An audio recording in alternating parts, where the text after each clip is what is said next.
So I wanted to remove this old bumper. I made it like a long time ago. I think I can do better. And I bought a winch. So I want to put new bumper on the truck. It'll be aluminum, so it's going to save some weight.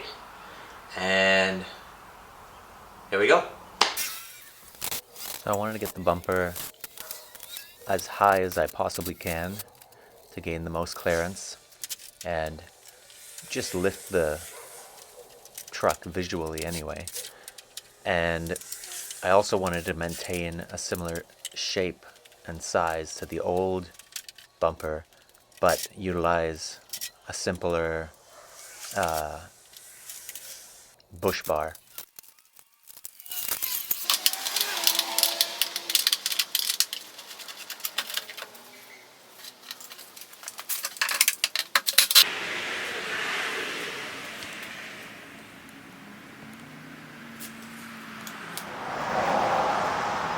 Now I've got to figure out what orientation, how I'm going to mount this, and how it relates to the template design. It's going to be tricky.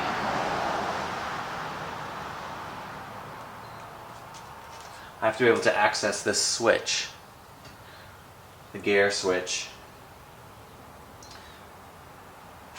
while still holding strength on the frame.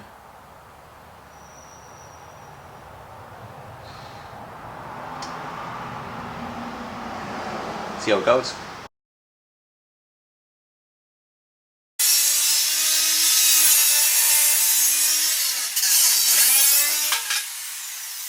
So I've gone through and cut the end off, leveling it to the body line there. So I was able to take everything off from under the lights. So I'm pretty happy with the way this templates come out so far. I usually spray painted black to make sure that I can see exactly how it's going to look, because I find color makes a big difference. But it's a bit sagged, but you get the idea. I'm gonna have to figure out how to do this bend here, and then it's also tapered in to match the flare of the wheel well. So it's going to be a tricky bend there. Once I can get it figured and mirrored, it should be pretty good. Now that I've got the template done and the aluminum sheet here, I've decided that I want to make this piece one full length piece, so both sides and the center. And I don't want to risk doing that on the aluminum, so I'm going to use this piece of 1/8 inch ply here and make sure it fits right and make it as one solid piece that wraps all the way around. The rest of the pieces that have to be in parts I'll do differently, but I'm ready to start transferring. Okay, so now I've got the two pieces made.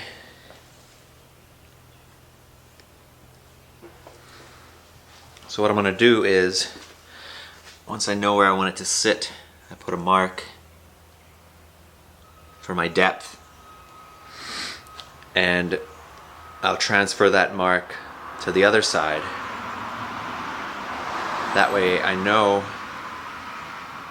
that the angle as it wraps around is the same, and then measure in between the two and connect them. I also wanted to mention that when I make the two pieces that are mirrored, I always glue them together,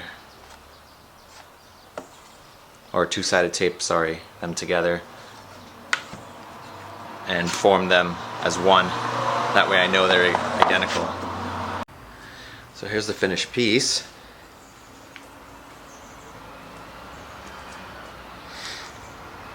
All the measurements align, everything's equal.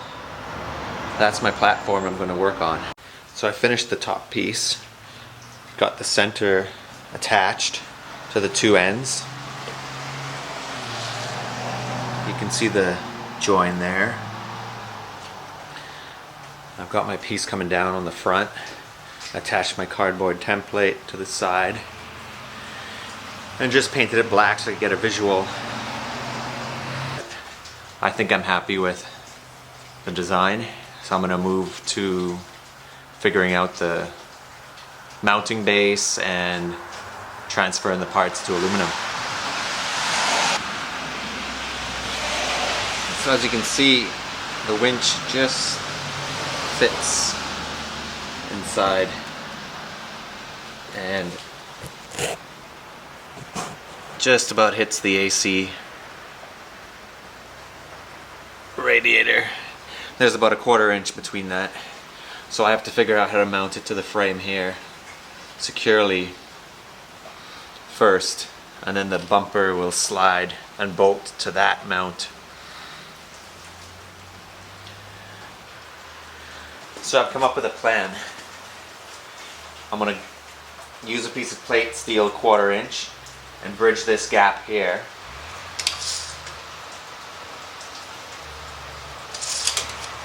And then the bumper will sit on top that 1/4 inch.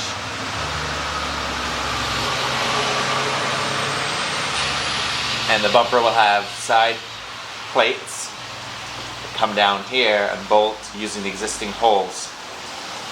So there'll be the 1/4 inch welded plate that the bumper could actually bolt to the 1/4 inch plate through the winch and up. So it'll sandwich the bumper and the winch to the 1/4 inch plate and also be bolted to the side.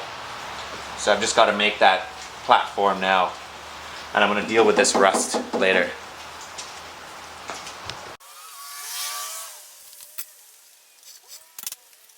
So this mounting plate will be the only part of the build that'll be steel. Everything else will be aluminum. It's not, I want to keep the truck as light as possible because I just think weight is the worst thing for traction, and I don't plan on smashing into too many things with the bumper, and with the high clearance it should be pretty clear of most things I'm going to do, but would withstand a reasonable animal strike and reasonable hits. I'm also going to be cutting a part of the frame to help with the clearance and pushing it back and then reinforcing the frame a bit. Once the bumper is fully built and installed, I want to make some recovery points, have them laser cut, and bolt them to the outside on the side mounting plate. This should help with any recovery and towing that I'll need to do in the future.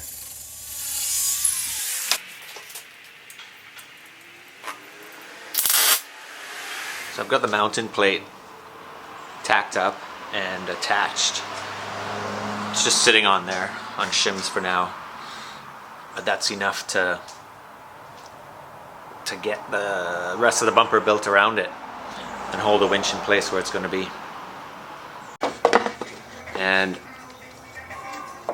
with a lot of tape and hot melt glue and positioning, I've got the template for the piece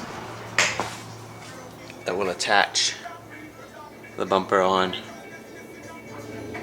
So, time to make these.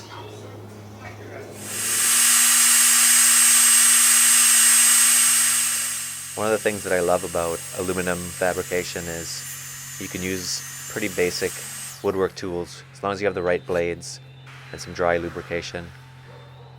A table saw will do most of your cutting, and it can be sketchy, but for the most part it's pretty good.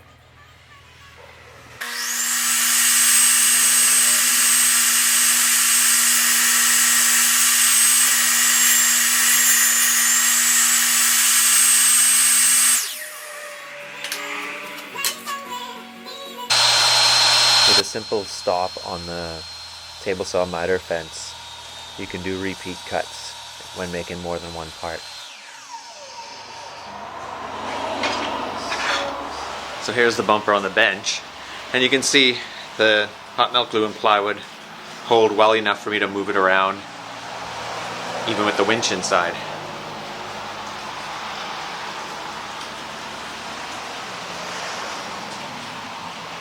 This piece on the end is cardboard because it's a more difficult piece to make, and I wanted to replicate that bend. But for the longer pieces and the bigger pieces, plywood works great. I'm going to start cutting out the parts. I'm going to start with the top.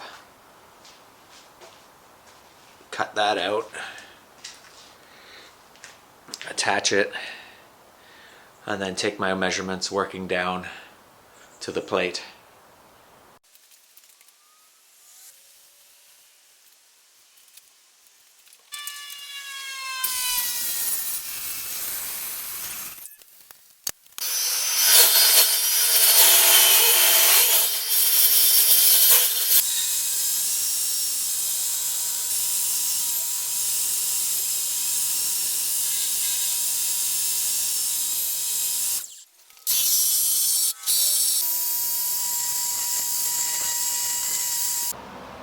Okay, so I've got the top piece finished, as you can see there. Wraps around perfectly, ends where it needs to end. I've got the front piece attached. I've got the side pieces attached, the bolt to the metal frame underneath. I've got the frame cut to accommodate. Now what I want to do is I'm just locating where the winch last needs to go, which is a bit low and it intersects this angle. So what I want to do is cut it out and set it in. And also I want to cut some holes on the top, because you can't just block the air. The old grill that you can see here had 2 big holes, and that affects the rest of the radiator and the AC. So yeah, I'm gonna cut those out and get it tacked and then start on the side pieces.